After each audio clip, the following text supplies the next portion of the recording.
Son günlər vətəndaşlar arasında su çiçəyi xəstəliyi geniş yayılır. Müşahidələr onu göstərir ki, bu virusa yoluxan şəxslər xəstəliyi təkrar keçirə bilirlər. Buna əsas səbəb həmin şəxslərin immunitetinin zəif olması ilə əlaqədardır. Virus özünü halsızlıq, yorğunluq, temperaturun və səpkilərin olması ilə biruzə verir. Səpkilər ilk olaraq üz nahiyəsindən başlayaraq bədənə doğru yayılır. Mütəxəssislər vurğulayırlar ki, xəstəliyi ən çox peyvənd olunmayan şəxslər keçirirlər.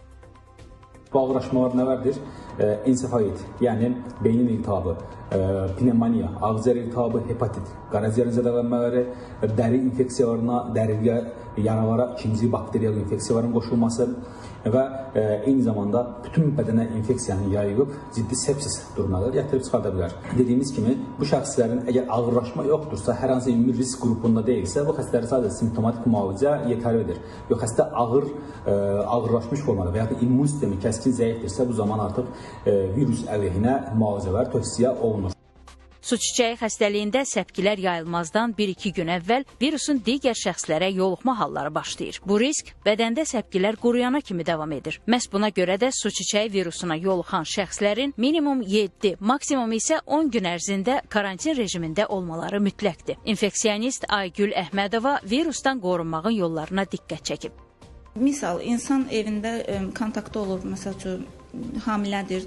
Bunun istəmirik ki, təbii ki, bu zaman həmin xəstəliyə yoluxsun. O zaman ona həm vaksin, həm də ki, varsiyela zoster ilə immunoqlobulin vurulur. Burada vaksin ilk 72 saat ərzində, amma immunoqlobulin dediyimiz 96 saat ərzində vurulmalıdır. Əgər bu ikisi yardım göstərilərsə həmin şəxsə, o zaman o su çiçəyinə qarşı qoruyuculuq qazanır.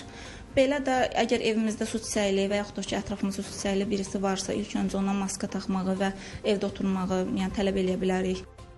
Vətəndaşların diqqətli olmalı məqamlardan biri də su çiçəyi virusunu Koksaki virusundan ayırd etmələridir. Çünki bu iki virus bir-birinə çox bənzəsə də, bəzi fərqləri də mövcuddur. Məsələn, su çiçəyi xəstəliyi baş dərisində də özünü göstərir. Lakin bunu Koksaki virusuna aid etmək olmaz.